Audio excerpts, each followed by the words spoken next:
안녕하세요. 오늘은 제가 임시로 찬양 인도를 하게 됐습니다. 우리 김정수 권사님이 집안에 갑자기 일이 생겨서 제가 대타로 나왔습니다. 버벅거리더라도 좀 용서해 주세요. 기도하고 시작하겠습니다. 사랑과 은혜의 주님 참 감사합니다. 사순절 5번째 주일을 맞아 이 시간 찬양 예배를 하나님 앞에 나와갑니다. 아버지 하나님, 사순절 기간 아버지 하나님 주님의 십자가를 생각하게 하시고 주님의 참사랑을 십자가를 통하여 느낍니다. 아버지 하나님 감사합니다. 저희의 모든 것 아시는 주님께서 저희 모두가 한 곳만 주님만을 바라보며 나아갈 수 있는 사순절 기간 될 수 있게 하나님 도우시고 인도하여 주시옵소서. 지금 드려지는 찬양 가운데 예수님 만나게 하시고 말씀으로 변화받는 삶으로 하나님께 더 가까이 가는 저희 모두가 될 수 있도록 하나님 도우시고 인도하여 주시옵소서. 이 시간 하나님 앞에 모든 것을 맡기며 사랑이 많으신 예수님의 이름으로 기도드립니다. 아멘. 자, 십자가 그 사랑 먼저 하겠습니다.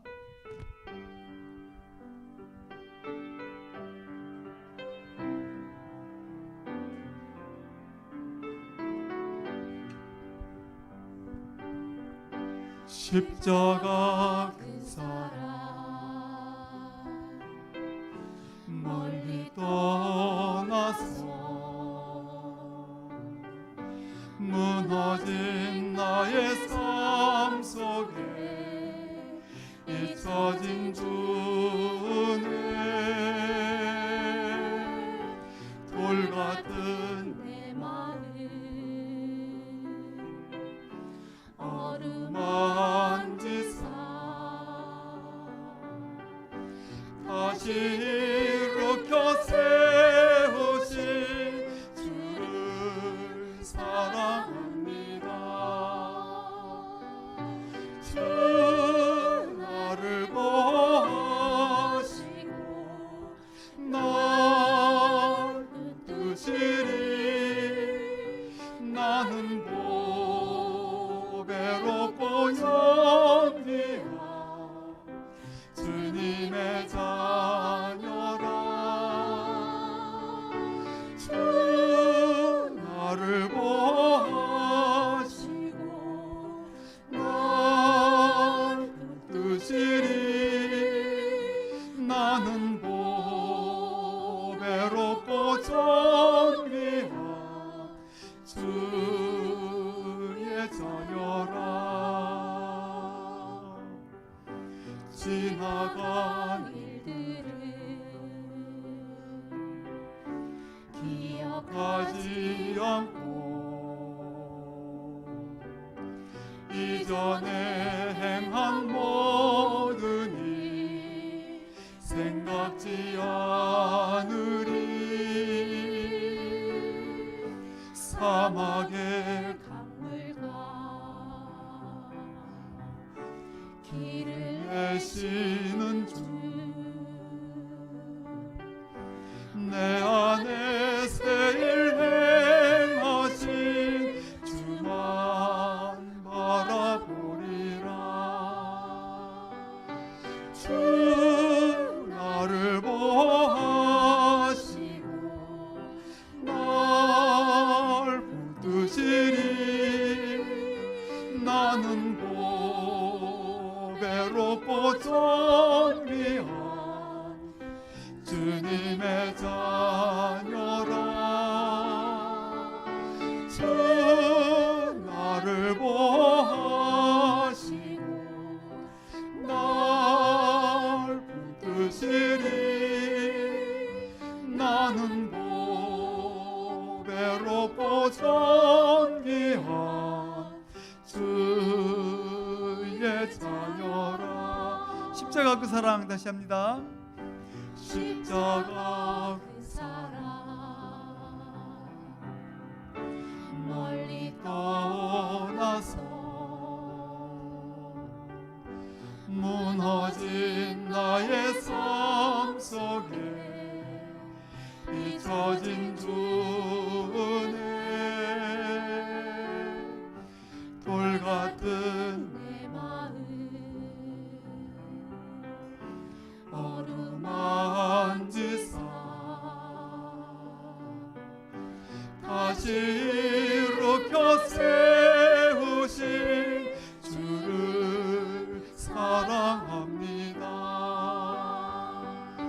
주 나를 보하시고 날 붙드시리. 나는 보배롭고 존귀한 주님의 자녀라. 주 나를 보하시고 날 붙드시리. 나는 보배롭고 존귀한 주의 자녀라. 2절 지나간 일들을 기억하지 않고 이전에 행한 모든 일 생각지 않으리. 사막의 길을 내시는 주,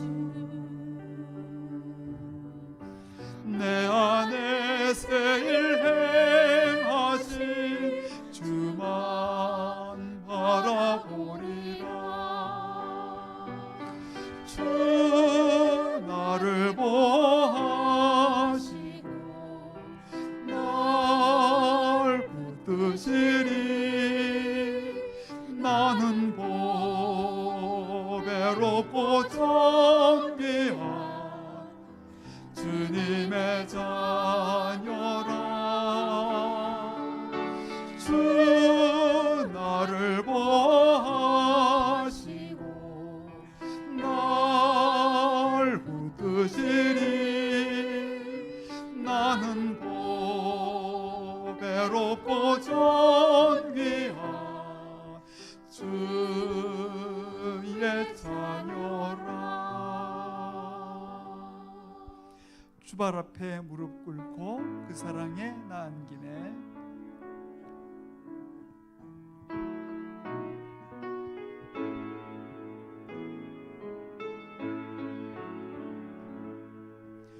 주발 앞에 무릎 꿇고 그 사랑에 남기네. 어떤 말도 그 어떤 소리도 그 말 앞에서 잠잠해지네. 주 나의 사랑 그 발 앞에 앉아 내 모든 기도는 사랑의 노래가 되네. 주의 옷자락 만지며 주의 두 발을 씻기며 주님 그 발에 입 맞추어 나의 왕관을 놓으리. 주의 옷자락 만지며 주의 두 발을 씻기며 주님 그 발에 입 맞추어 나의 왕관을 놓으리.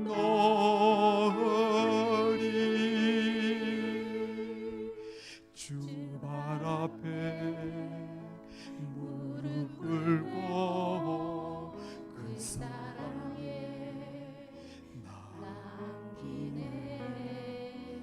어떤 말도 그 어떤 소리도 그 말 앞에서 잠잠해지네.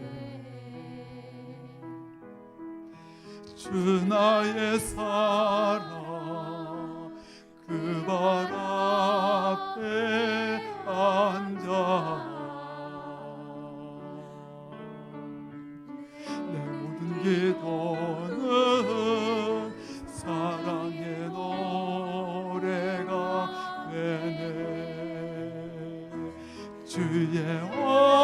옷자락 만지며 주의 또 발을 씻기며 주님 그 발에 입 맞추며 나의 왕관을 넣으리 주의 옷자락 만지며 주의 그 발을 씻기며 주님 그 발에 입 맞추며 나의 왕관을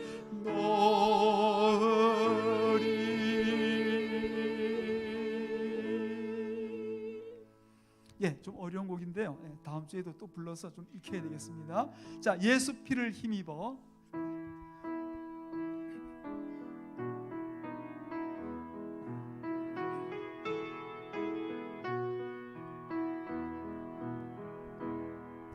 주의 보좌로 나아갈 때 어떻게 나아야 할까? 나를 구원한 주의 십자가 그것을 믿으며 가네. 주의 보좌로 주의 보좌로 나아갈 때 여전히 부족하나 나를 부르신 주의 그 사랑 그것을 믿으며 가네.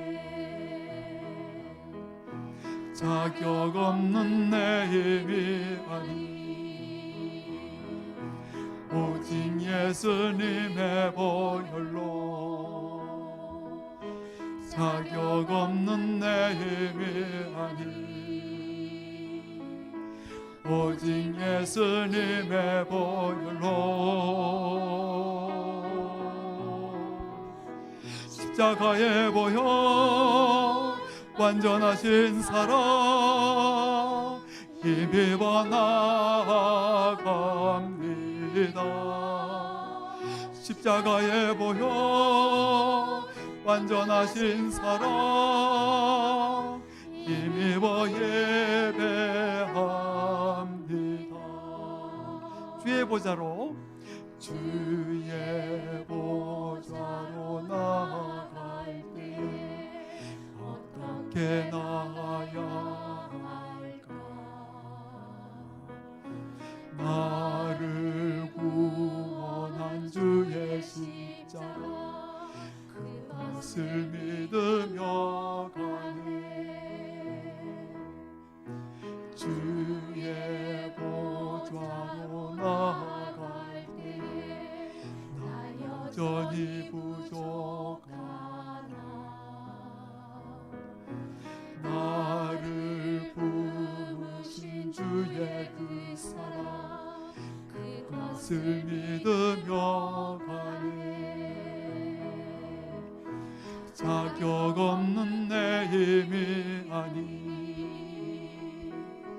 오직 예수님의 보혈로 자격 없는 내 힘이 아니 오직 예수님의 보혈로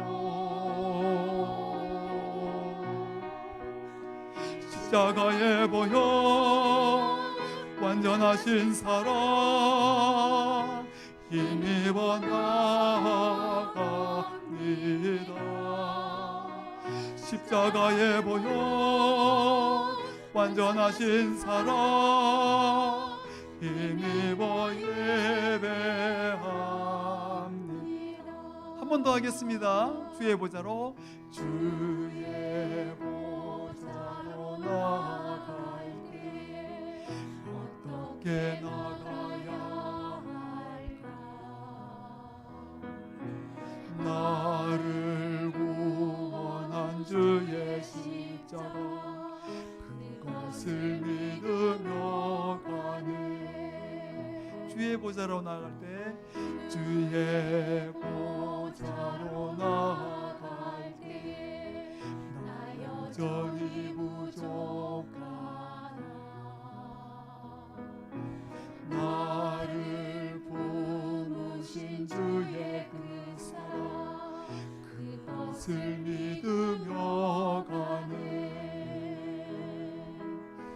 자격 없는 내 힘이 아니 오직 예수님의 보혈로 자격 없는 내 힘이 아니 오직 예수님의 보혈로 십자가의 보혈 완전하신 사랑 힘입어 나아갑니다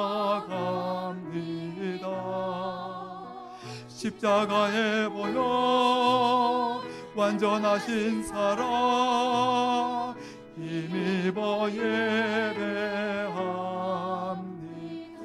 십자가의 보혈 다시 합니다 십자가의 보혈 완전하신 사랑 힘입어 예배합니다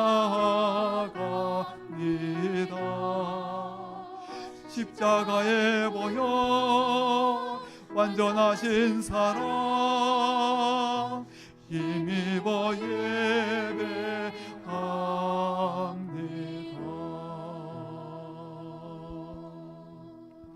예, 예배의 자리로 나가겠습니다.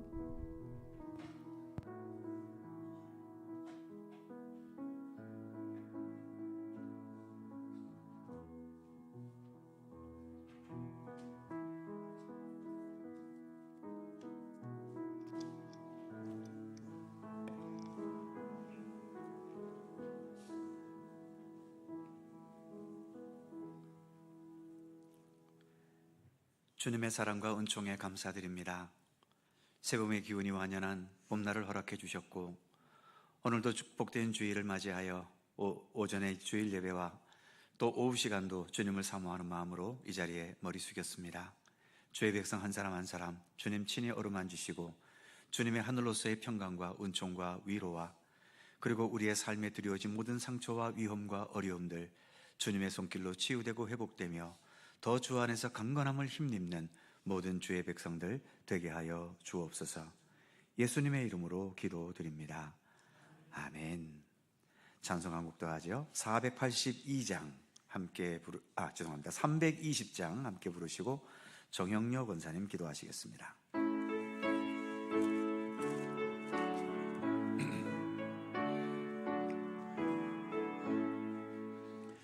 나의 죄를 정케 하사 주의 일꾼 삼으신 구세주의 넓은 사랑 항상 찬송합니다. 나를 일꾼 삼으신 주 크신 능력 주시고 언제든지 주 뜻대로 사용하여 주소서. 내게 부어주시려고 은혜 예비하신 주 주의 은혜 채워주사 능력 있게 하소서. 나를 일꾼 삼으신 주 크신 능력 주시고 언제든지 주 뜻대로 사용하여 주소서. 죄의 짐을 풀어주신 주의 능력 그도다. 나를 피로 사신 예수 내 맘속에 오소서. 나를 일꾼 삼으신 주 크신 능력 주시고 언제든지 주 뜻대로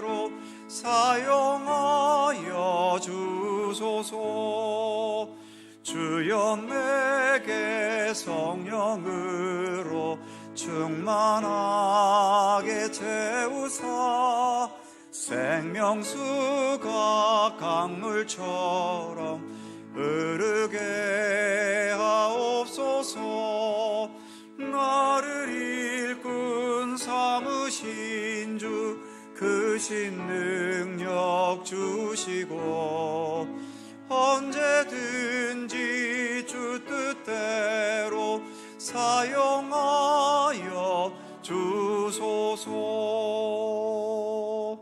아멘.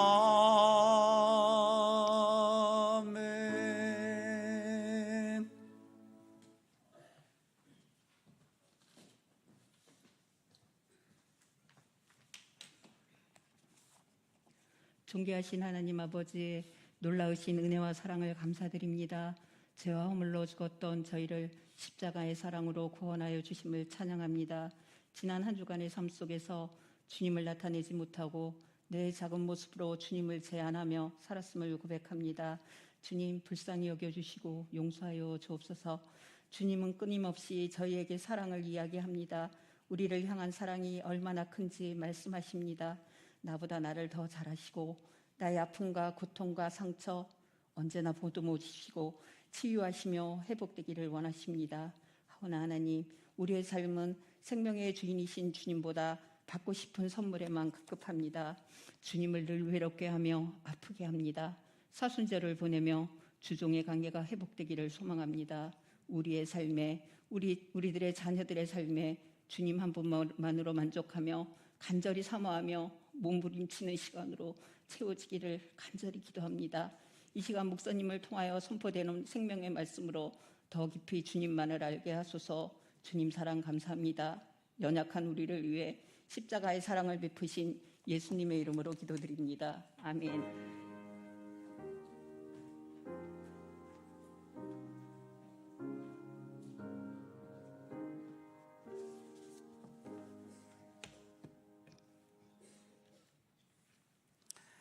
성경 말씀 마태복음 20장 24절입니다. 마태복음 20장 24절 신약성경 42면입니다.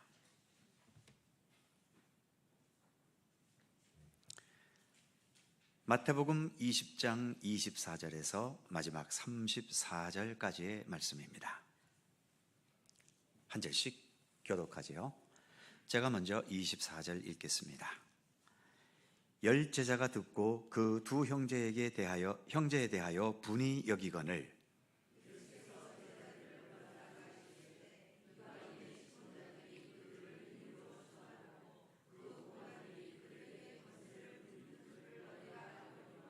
너희 중에는 그렇지 않아야 하나니 너희 중에 누구든지 크고자 하는 자는 너희를 섬기는 자가 되고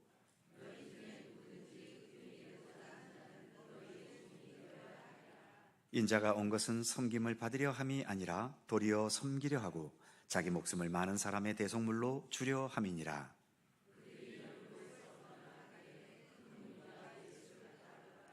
맹인 두 사람이 길가에 앉았다가 예수께서 지나가신다 함을 듣고 소리질러 이르되 주여 우리를 불쌍히 여기소서 다윗의 자손이여 하니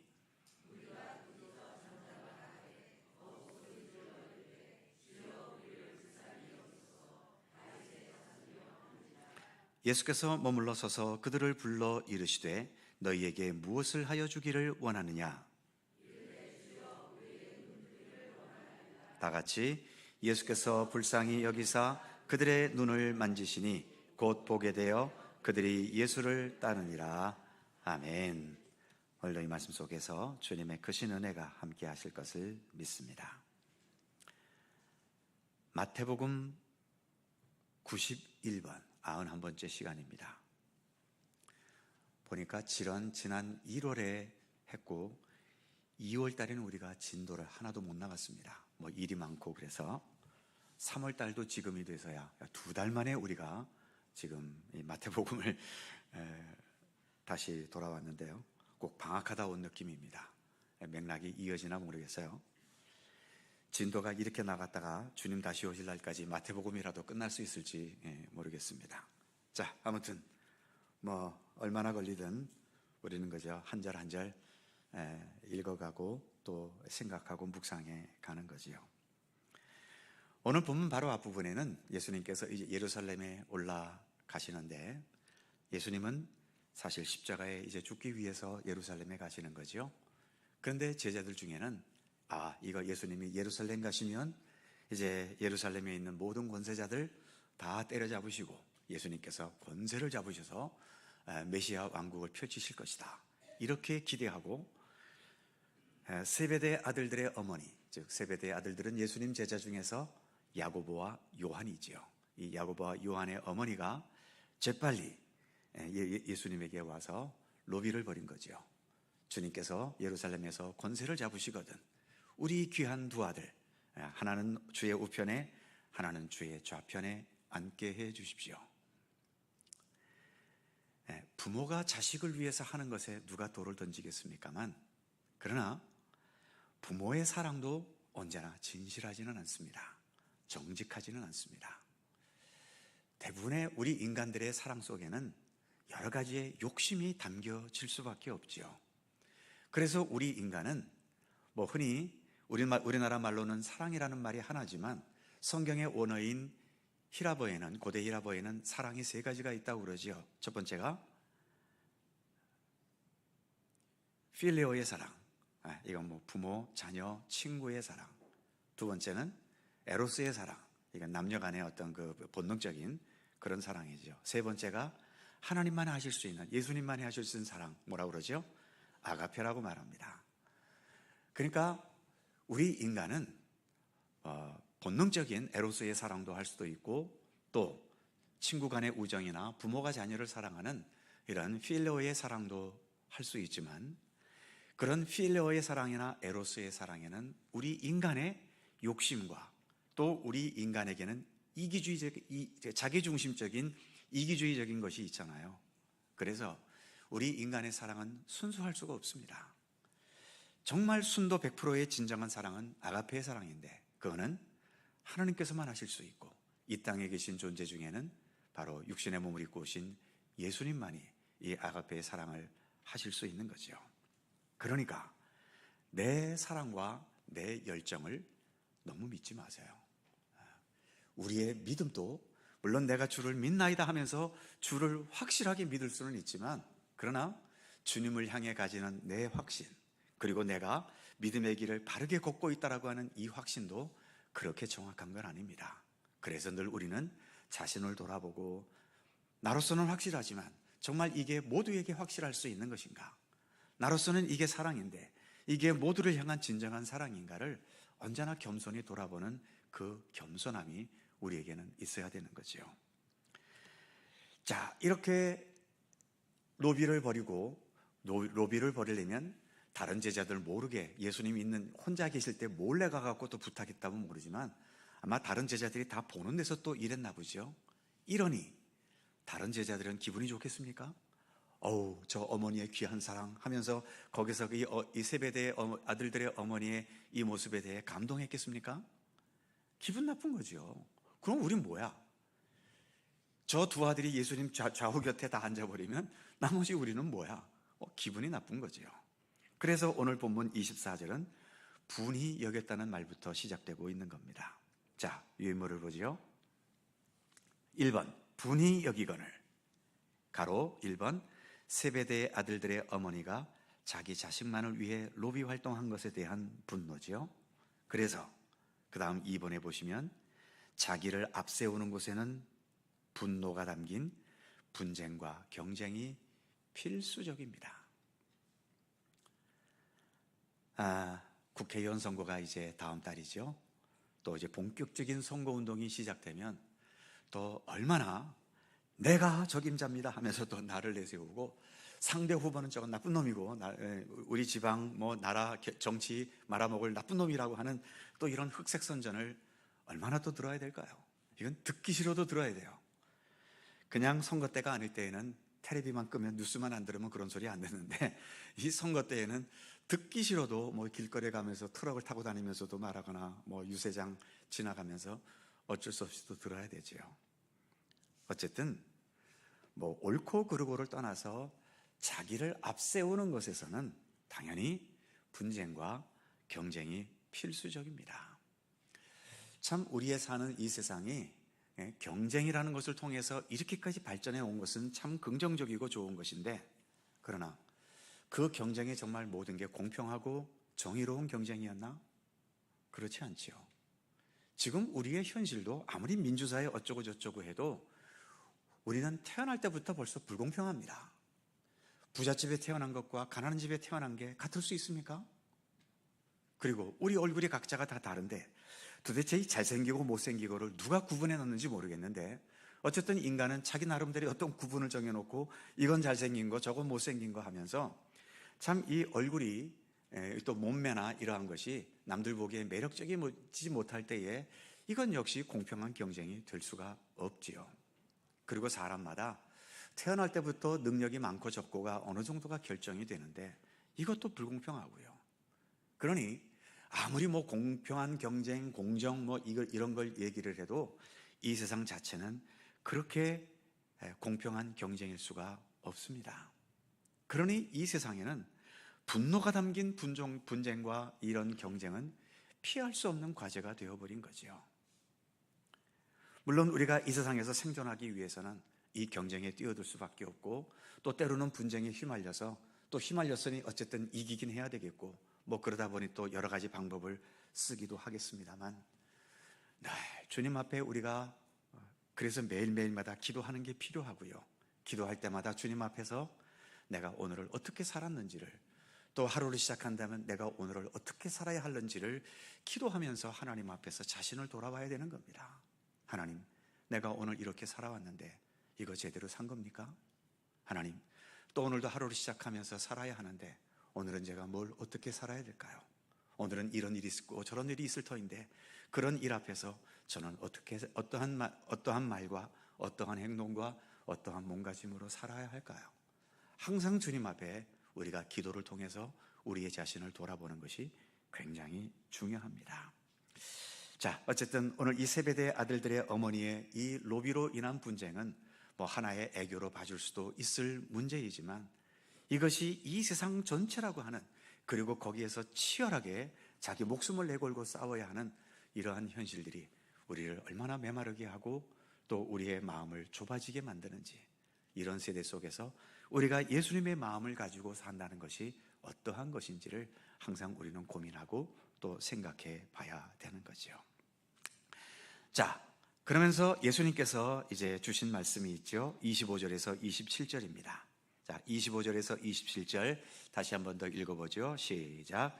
예수께서 제자들을 불러다가 이르시되 이방인의 집권자들이 그들을 임의로 주관하고 그 고관들이 그들에게 권세를 부리는 줄을 너희가 알거니와 너희 중에는 그렇지 않아야 하나니 너희 중에 누구든지 크고자 하는 자는 너희를 섬기는 자가 되고 너희 중에 누구든지 으뜸이 되고자 하는 자는 너희의 종이 되어야 하리라. 아멘. 아멘으로 화답은 하셨지만 심각합니다. 그럴 수 있을 것 같습니까? 사실 이 말씀이 우리의 마음에 들지는 않습니다. 사실 예수님의 대부분의 말씀이 우리에게 그렇게 잘 맞지는 않아요. 만일 예수님의 말씀이 우리와 궁합이 너무 잘 맞는다면 우리가 기도할 때에 이 죄인이 주님 앞에 이런 기도는 별로 안 하겠지요. 그런데 항상 기도할 때마다 늘 우리는 이 죄인이 주님 앞에 하면서 늘 자신을 죄인이라고 말할 수밖에 없지 않습니까? 왜 우리가 죄인입니까? 주님의 말씀대로 못 살기 때문이죠. 그러니까 오늘 예수님께서 크고자 하는 자는 섬기는 자가 되고 으뜸이 되고자 하는 자는 종이 되어야 하리라. 그래서 종이 되시겠습니까? 그래서 내가 분명히 저놈보다 잘났는데 내 잘난 내가 앞서지 않고 못난 저놈을 과연 앞세우시겠습니까? 그럴 수 있는 용기나 의지가 과연 있으신가요? 그렇기 때문에 주님 앞에서는 사실 우리는 정말 할 말이 없습니다. 주님 앞에서 우리가 무슨 말을 하겠어요? 무엇보다 십자가가 안 보입니다만 정말 주님의 십자가 앞에서, 그리고 사순절에 우리가 주님의 십자가를 향해 나아가고 있는데 솔직히 십자가 앞에서 우리가 무슨 말을 하겠습니까? 우리에게 많은 불평의 요인도 있고 생각처럼 되어지지 않는 답답한 현실도 있고 또 우리 마음이 아프고 슬프고 상처받고 뭐 여러 가지의 것들이 있다 하더라도 정말 주님의 십자가 앞에서는 할 말이 없습니다. 우리야 그런 일을 당할 만큼 당할 이유가 있기 때문에 그런 일도 당하지만 예수님이야말로 그럴 이유가 없잖아요. 그 예수님 십자가 달리셨을 때 양쪽에 두 강도가 있었죠. 한쪽의 강도는 같이 죽어가면서도 예수님을 향해 저주를 퍼붓습니다. 당신이 구세주냐? 그러면 너도 구원하고 나도 좀 십자가에서 구원해라 하면서 끝까지 예수님을 저주하다가 죽어가지요. 그런데 다른 쪽에 있던 강도는 예수님을 보고서 뭘 깨닫습니까? 그 저주하는 강도를 향해서 이 사람아, 우리 같은 사람은 우리가 살아왔던 삶의 전적이기 때문에 이런 십자가에 죽는 것은 당연하지 않는가? 먼저 뭘 깨닫지요? 자신을 깨닫습니다. 내가 어떤 존재인지, 어떠한 모습으로 살아왔는지 그걸 깨닫게 되는 거죠. 그걸 깨달으니까 예수님에게서 무엇이 보입니까? 예수님의 그 십자가에 죽는 모습임에도 불구하고 거기에서 자신을 낙원에 이르게 할 수 있는 구원의 능력이 거기서 보이잖아요. 예수님은 여전히 내가 옳고 내가 잘났고 내가 그래도 인생의 지식과 경험으로 볼 때 모든 면에서 앞서고 이런 생각이 아직도 머릿속에 있으면 그 있는 만큼 예수님은 안 보입니다. 물론 예수님의 겉모습은 보이겠지만 예수님 안에 담겨있는 그 생명력, 구원의 능력, 죽음의 권세까지 이겨낼 수 있는 부활의 능력은 절대로 못 봅니다. 예수님의 참된 능력은 어떤 사람에게 보이는가? 예수님 앞에서 정말 내가 어떤 존재인지를 정직하게 발견할 수 있는 사람. 이 강도처럼 우리 같은 사람은 그렇게 살았기 때문에 당연히 이럴 수밖에 없지 않은가? 그러나 저 사람을 보라, 무슨 죄가 있는가? 그러면서 예수님을 향해 기도하지 않습니까? 간구하지 않습니까? 당신의 나라에 임할 때에 나를 기억해 주옵소서. 예수님도 못 박힌 채로 죽어가느라 정신이 없으실 텐데 다른 소리는 안 들으셨어도 이 강도의 이 기도는 들으셨잖아요. 그러면서 십자가상에서 유일하게 개인과 대화하신 것, 물론 뭐 제자들에게 향해서 예수님 어머니 마리아가 너희들의 어머니다라고 뭐 이런 말씀도 하셨지만 같이 십자가에 못 박히면서 정말 예수님과 대화할 그 끝발도 안 되는 건수도 되지 못하는 그런 강도 같은 놈을 향해서 예수님께서 죽어가시면서 하신 말씀, 제일 은혜로운 말씀을 하셨잖아요. 무슨 말씀입니까? 네가 오늘 나와 함께 낙원에 이르게 될 것이다. 여러분 이런 주님의 음성 들어보셨습니까? 네가 오늘 나와 함께 낙원에 있을 것이다. 그러면 뭐가 문제가 되겠어요? 정말 그 음성을 내가 주님으로부터 생생하게 들었다면 내가 지금 십자가에 못 박혀 피를 철철 흘리며 그 심각한 고통 속에서 죽어가는 게 뭐가 문제가 되겠어요? 그러니까 우리가 사는 게 힘들고 뭐 고통스럽고 억울하고 어쩌고 저쩌고 이런 상처가 있는 것, 그 상처와 아픔을 충분히 이해하고 충분히 공감하지만 그러나 정말 십자가의 주님 앞에서는 할 말이 없는 것은 분명합니다. 그래서 참 주님의 십자가 앞에서 우리가 날마다 내 자신이 어떤 존재인지를 좀 바르게 발견하고 깨달아갈 수 있는 것, 이것이 우리의 신앙생활에 있어서 참 중요하다라고 하는 것을 잊지 않으셨으면 좋겠습니다. 자, 유인물을 볼까요? 2번에 보시면 너희는 그렇지 않아야 하리니, 그러니까 너희가 세상과 똑같이 그런 가치관과 또 그런 어떤 인생관과 또 그런 욕망을 가지고 살아간다면 무슨 하나님을 백성으로 살아가는 그 의미가 어디에 있냐라고 하는 겁니다. 너희는 바로 나의 제자로서, 예수의 제자로서의 삶을 살아가고 있으니까 너희는 그렇지 않아야 된다. 1번에 보시면 가로 1번 이방인의 집권자들, 이것은 세상의 일반적인 풍토지요. 주관하고 권세 부리고 가진 거 있으면 자랑하고 또 가난하거나 가진 것이 없으면 창피해하고 이런 삶의 구조, 이게 이방인 집권자들의 모습이지요. 그러나 가로 2번 너희 중에는 그렇지 않아야 하나니, 즉 세상과 구별되는 믿음의 사람들의 다른 행동이 있어야 한다는 겁니다. 그래서 예수님께서 두 가지를 말씀하셨죠. 동그라미 1번 크고자 하는 자는 너희를 섬기는 자가 되고, 2번 으뜸이 되고자 하는 자는 너희의 종이 되어야 하리라. 그러니까 내가 좀 남들보다 잘나서 남들을 막 이끌어가고 남들 앞에서 좀 잘난 척도 해보고 모든 걸 주관해가고 이렇게 해보고 싶은데, 내가 능력이 부족하고 가진 것도 없고 배운 것도 없어서 늘 따라가는 자가 되고 종의 위치에 있다 하더라도 그것이 세상에서는 부끄러움이 되고 또 손해보며 사는 것처럼 느껴질지 몰라도 적어도 예수님과 함께 살아가는 믿음의 길을 가는 데 있어서는 아무런 문제가 되지 않는다는 겁니다. 오히려 주님께서는 네가 크고 싶어? 그럼 먼저 섬기는 자가 돼. 네가 으뜸이 되고 싶어? 먼저 종이 돼. 그러니까 우리는 가진 게 없고 배운 게 없으니까 어쨌든 종이 됐고 섬기는 자가 됐잖아요.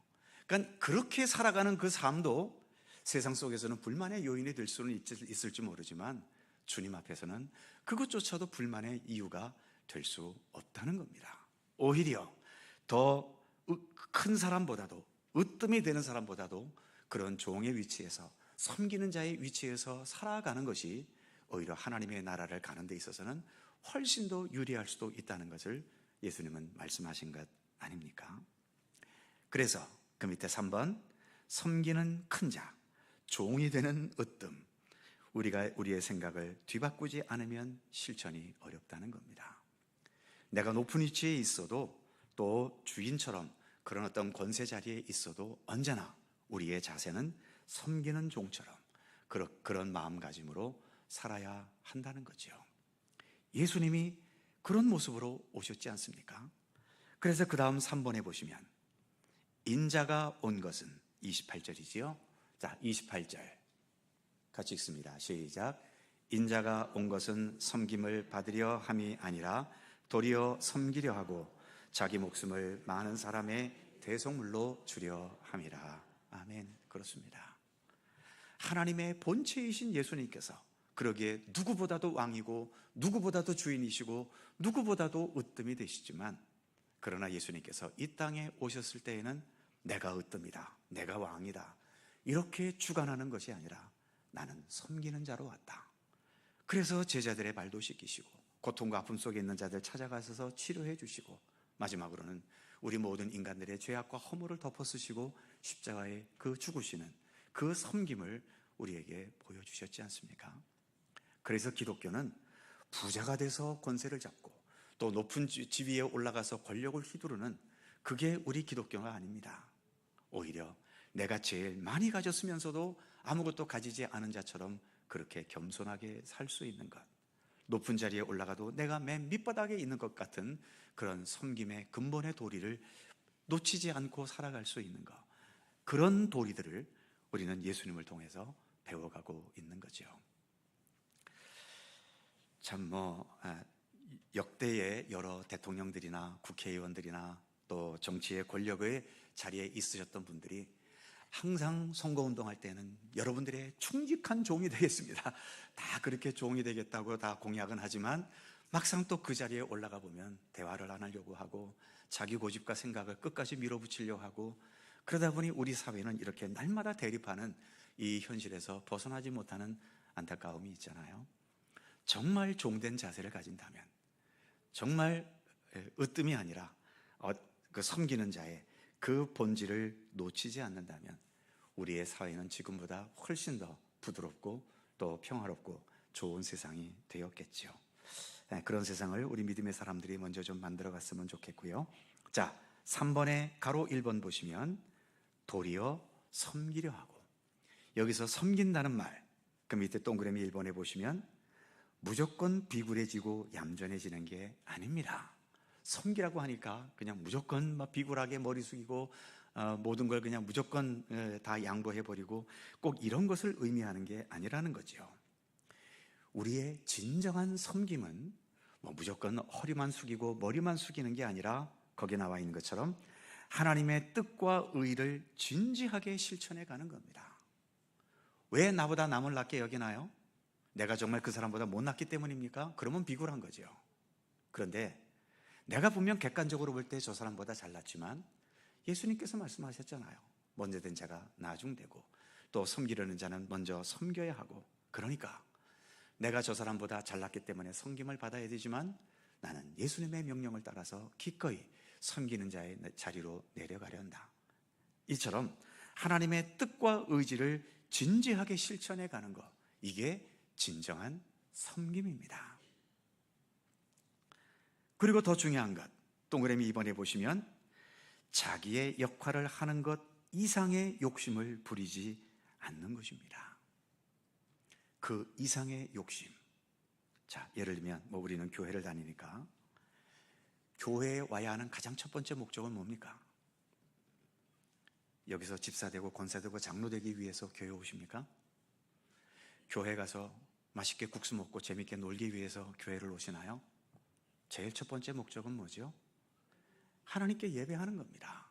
하나님을 경배하고 하나님을 만나고 예수 그리스도에 배우고 예수 그리스도로 생각하고 그 예수님 앞에서 나의 삶을 돌이켜보면서 내가 또 어떻게 그리스도인으로 살아야 될 것인가, 이렇게 주님과 나 사이의 이 관계가 교회 생활의 가장 첫 번째가 되어야 됩니다.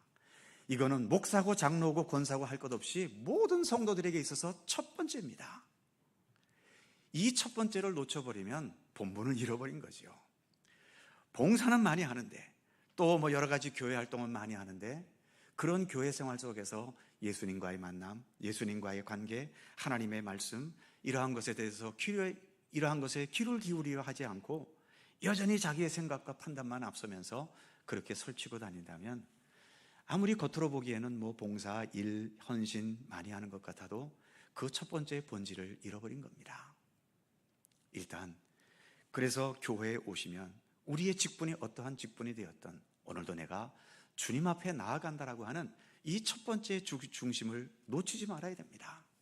그 이상의 것에 자꾸 마음을 두는 것은 그게 여기서 말하는 것처럼 그 이상의 것에 욕심을 부리는 거죠. 직분자가 되셨습니까? 집사님이 되셨고 권사님이 되셨고 장로님이 되셨고 저처럼 목사가 됐나요? 모든 직분의 본질은 무엇입니까? 섬김입니다. 섬김을 위해서 직책을 주었지 권세 부리라고, 그것을 명예로 어떤 하나의 지위로 생각하라고 우리에게 직분 주신 건 아니잖아요. 그러니까 어떤 직분자가 되었든 먼저는 섬김입니다. 그 섬김 이외에 다른 것을 생각한다면 그게 바로 그 이상의 것을 욕심 부리는 거죠. 이러면 섬기는 게 아닙니다. 어떤 분들은 내가 무슨 권사가 되고 장로가 됩니까? 하면서 그게 안 되는 걸 섬김이라고 생각하고 겸손이라고 생각하시는데 그건 겸손이 아니에요. 교회에서 누군가가 직분은 맡아야 되고 그 직분을 가지고 일을 해야 된다면 자신에게 그러할 기회나 또는 순서가 주어졌을 때에는 마땅히 맡아야 되지요. 그런데 그것을 하나의 어떤 자기 명예나 권세나 교회 안에서의 지위로 생각한다면 그것은 그 이상의 욕심을 부리는 겁니다. 여기에는 진정한 섬김이 들어가기가 어려운 거죠. 그래서 진정한 섬김이라고 하는 것은 자기의 역할, 자기의 직분과 자기의 위치와 또 자기의 능력과 여기에 따라서 자신에게 주어진 그 역할에 최선을 다하고 그 이상의 것에는 욕심을 부리지 않으려고 하는 것. 이렇게 되어지면 정말 아름다운 섬김이 될 수 있는 거죠. 참 우리가 주의 일을 하면서도 때로 상처받고 또 주의 일을 하면서도 서로 심하게 다투는 일들이 많은데, 물론 거기에 어떤 상처를 주고받거나 다투는 것에는 그럴 수밖에 없는 어쩔 수 없는 이유도 있을 수 있지만, 그러나 상당히 많은 부분은 내 직책이 섬기는 직책이라고 하는 그 이상의 욕심을 우리가 부리기 때문에 그런 다툼과 분열도 생기는 경우들이 대단히 많은 거지요. 자, 그 밑에 화살표를 보실까요? 예수님은 오직 하나님의 뜻을 이루는 것만 목적이었고 그 외에 명예나 풍요나 권세는 전혀 욕심 부리지 않으셨다. 그래서 우리는 예수님을 본받아 가면서 우리가 진정한 섬김의 삶을 예수님에게서 배워야 하는 거죠. 예수님께서 십자가에 못 박혀 죽으셨지 않습니까? 부활하신 후에 제자들에게 나타나서 야 이것들아, 너희들 지금 뭐 하고 있니? 나는 지금 십자가에 죽기까지 이렇게 했는데 너희들은 도망다니기나 하고 헛된 짓이나 하고 그게 마땅한 거야? 한 번이라도 예수님께서 이렇게 야단치셨나요? 또는 예수님을 모른다고 3번씩이나 부인했던 베드로를 찾아가셔서 이 나쁜 놈아, 네가 나를 배반해? 그러면서도 네가 수제자야? 하면서 한 번이라도 베드로를 비난하셨었나요? 예수님은 그런 비난이나 책망이나 이런 것 없이도 그 12제자들을 정말 훌륭하게 키워내셨습니다.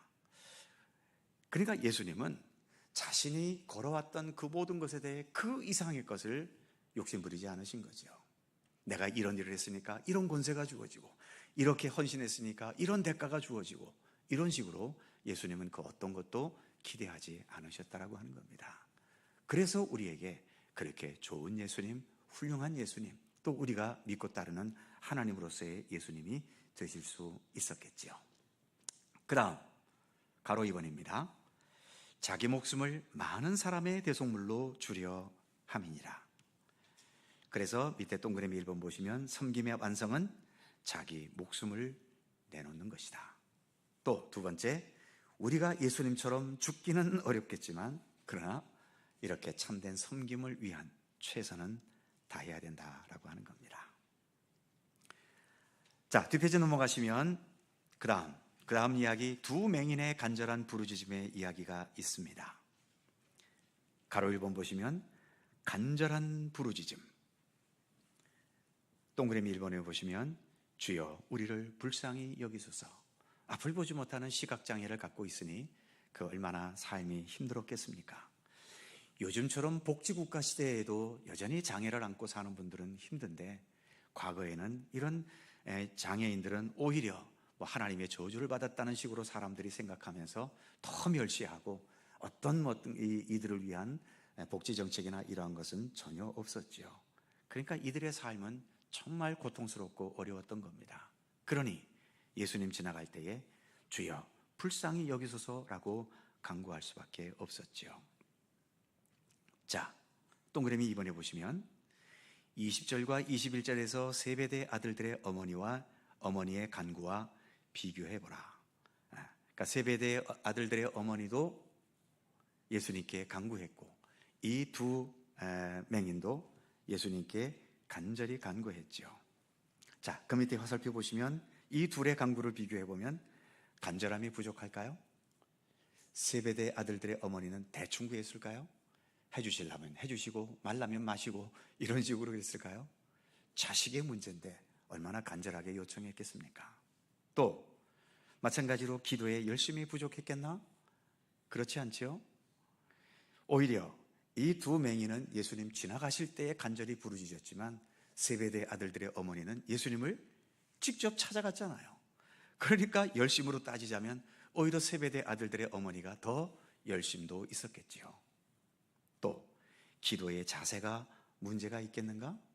이것도 문제가 될 수는 없습니다.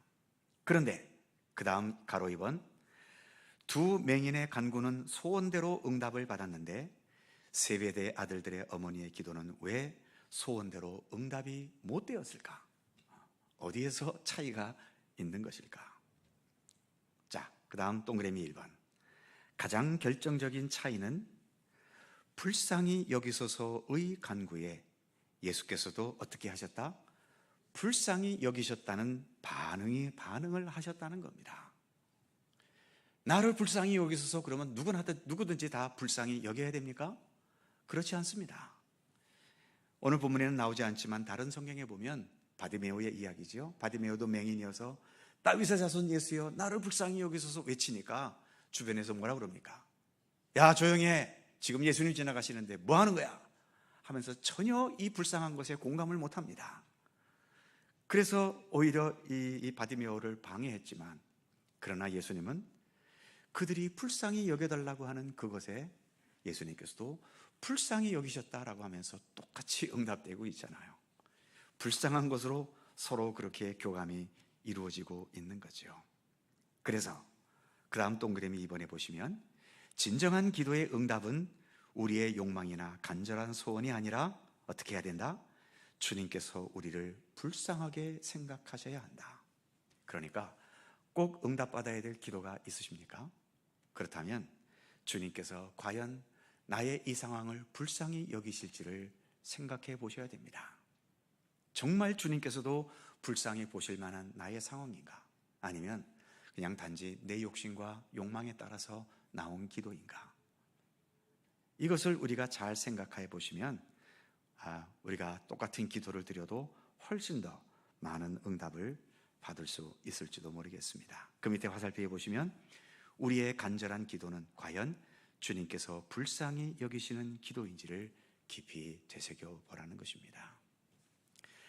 많은 분들의 기도의 제목 중에 물질의 문제가 있지요. 하나님 제발 돈 좀 주십시오. 이렇게 사는 게 힘들어서 항상 돈 문제에 걸려 있습니다.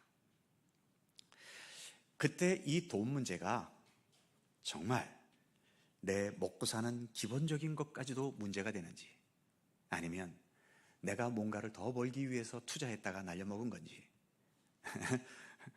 아니면 내가 하나님께서 주신 것은 많았는데 여러 가지 사고 싶은 거 사고 내 욕망대로 살다가 결국은 다 써버려서 내가 가난해진 것인지, 이러한 것들을 잘 생각해 보시고 물질을 구하시라는 겁니다. 아무리 구해도 주님께서 보실 때에 전혀 불쌍히 여기시지 않는다면, 우리의 상황이 불쌍하지 않다면 주님께서는 응답 안 하시겠지요.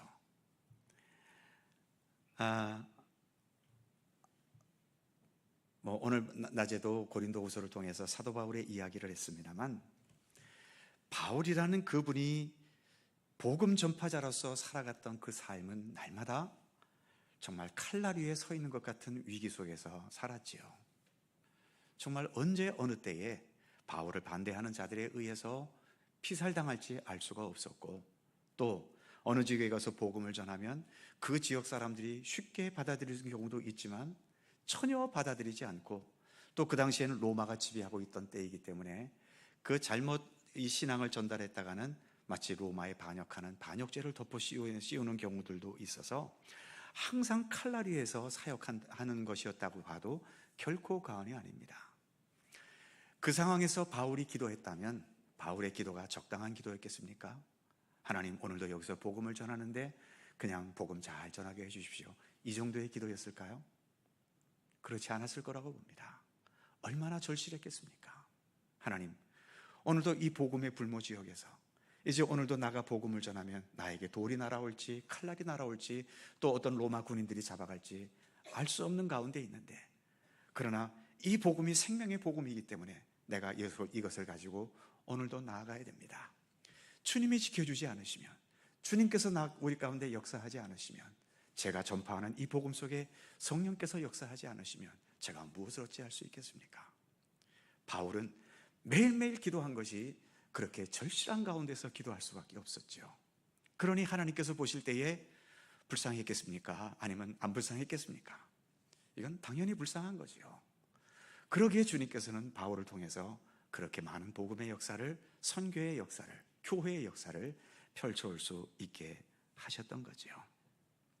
그래서 오늘 맹인의 이야기, 주여 불쌍히 여기소서, 예수님 불쌍히 여기사, 서로 교감할 수 있는 그러한 기도, 이것이 응답받는 기도이다 라고 하는 거죠. 그래서 찬송가 중에 366장에는 내 눈을 뜨게 하소서, 2절 내 귀를 열어주소서, 3절 내 입을 열어주소서 성령이여, 이 찬송 아시죠? 아시는 분은 아실 텐데요. 바로 이러한 기도, 우리에게 절실한 기도인 것임을 또 말씀해주고 있는 거죠. 자, 이렇게 해서 오늘 주어진 말씀을 함께 살펴보았습니다. 기도하겠습니다. 거룩하신 하나님, 오랜만에 다시 마태복음의 말씀으로 돌아왔습니다. 예수님께서 보여주신 섬김의 그 아름다움, 그리고 섬김의 가장 완벽한 모범, 예수님을 통해 잘 보고 배울 수 있게 하여 주옵소서. 결코 세상을, 권력을 잡고 많은 것들을 소유하고 내 욕망대로 살아갈 수 있는 것에 삶의 의미가 있는 것이 아니라, 예수님처럼 하나님 본체이시면서도 인간의 낮은 몸으로 입고 오셔서 그 낮은 곳에 오히려 더 내려가시고 십자가에까지 달려 죽으시는 그러한 것에서도 진정한 하나님의 뜻과 영광과 주님의 위대한 역사가 펼쳐져 갈 수 있음을 바라보게 하시고, 그러한 예수님의 참된 지혜를 우리도 지녀서 우리의 삶의 현실이 어떠하든 주어진 이 현실 속에서 예수 그리스도와 함께 더 아름다운 섬김과 또 주님의 뜻을 위하여 봉사하는 그런 아름다운 삶을 살아갈 수 있도록 우리를 인도하여 주옵소서. 두 소경이 간절한 마음으로 나를 불쌍히 여기소서 간구했을 때 예수님께서도 그들을 불쌍히 여기시며 고쳐주시는 귀한 역사가 있었습니다. 우리가 주님 앞에 간구하고 또 바라고 원하는 소원들, 정말 주님께서 불쌍히 여기실 수 있는 것인지 우리의 모든 것들을 겸손히 돌아보게 하시고, 그래서 내 생각과 내 욕망을 앞세우지 않고 주님의 뜻과 주님 원하시는 것을 먼저 앞세울 수 있는 믿음의 지혜가 우리 모두에게 있게 하여 주시옵소서. 오늘도 복된 주일 오후 시간까지 함께해 주셔서 감사합니다. 이제 또 각자의 삶의 터전으로 돌아가 한 주간을 살아갑니다. 주님께서 우리의 가정, 우리의 직장, 또 우리의 처한 삶의 처소, 모든 우리의 삶의 환경들까지 친히 주관하시고 함께 하셔서 울을 일이 있든지 웃을 일이 있든지 화낼 일이 있든지 서로 기뻐해야 할 일이 있든지 그 속에서 주님의 선하신 뜻을 이루어가게 하시고, 저희들 또한 하나님과 동행하는 믿음의 사람으로서의 그 중심을 잘 지켜가도록 함께해 주시옵소서. 우리의 가정에 복을 주시고 행하는 일 속에 형통함을 주시며 날마다 주님을 향한 더 풍성한 감사의 제목으로 살아가도록 우리 가운데 함께하여 주옵소서. 감사드리며 우리 구주 예수 그리스도의 이름으로 기도드립니다. 아멘. 자, 서로 살펴보시면서 사랑의 인사 함께 나누시기 바랍니다. 건강하시고 한 주간 잘 지내시기 바랍니다. 자세한 교회 소식은 주보를 참조하시고요. 서순원 권사님 어머님 되시는 이순난 권사님, 오늘 오전에 하나님의 부르심을 받으셨다는 부고 소식이 있습니다. 오후 예배가 마치고 찬양대 연습이 없다고 하네요. 그래서 3시 15분에 함께 조목을 가실 분들 3시 15분에 출발하도록 하겠습니다. 조문 장소는 청주라고 합니다. 충청북도 청주라고 합니다. 참조하시기 바라고요. 그의 모든 사항들은 교회 주보를 참조하시기 바랍니다. 237장 찬송하시고 예배를 마치죠. 죄송합니다. 366장 죄송합니다.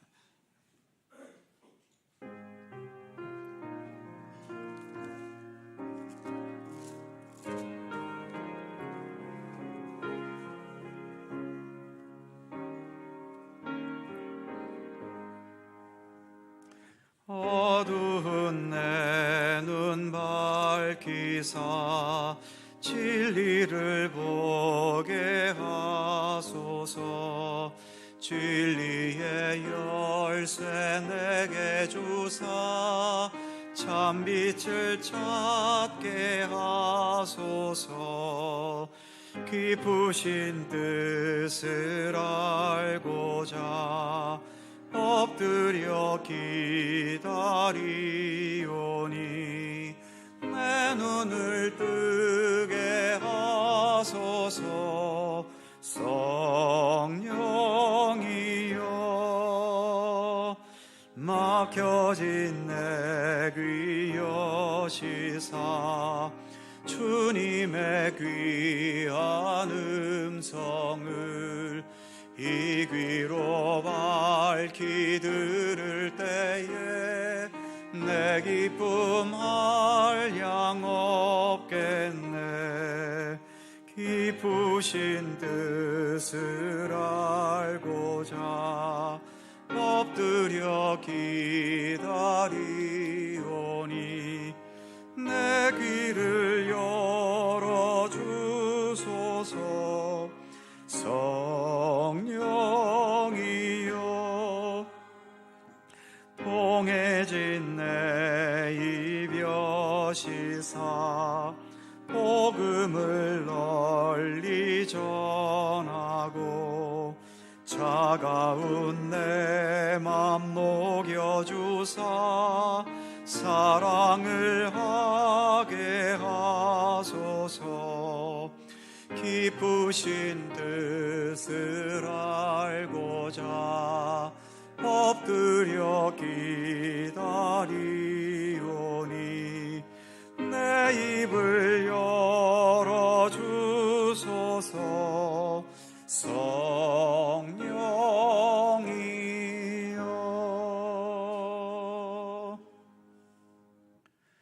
우리 구주 예수 그리스도의 은혜와 아버지 하나님의 넓고 크신 사랑하심과 성령님의 교통하심과 인도하심과 함께 하심이 오늘도 예수 그리스도와 함께 동행하는 믿음의 사람임을 늘 우리가 인식하면서 더 예수님을 알고 더 예수님을 배우고 더 예수님을 따라가고 그래서 그리스도의 장성한 분량에 이르도록 날마다 아름답고 선하게 진실하게 자라가며 성숙되기를 소원하는 주의 사랑하는 모든 백성들 가운데 언제나 함께 하시기를 간절히 축원하옵나이다.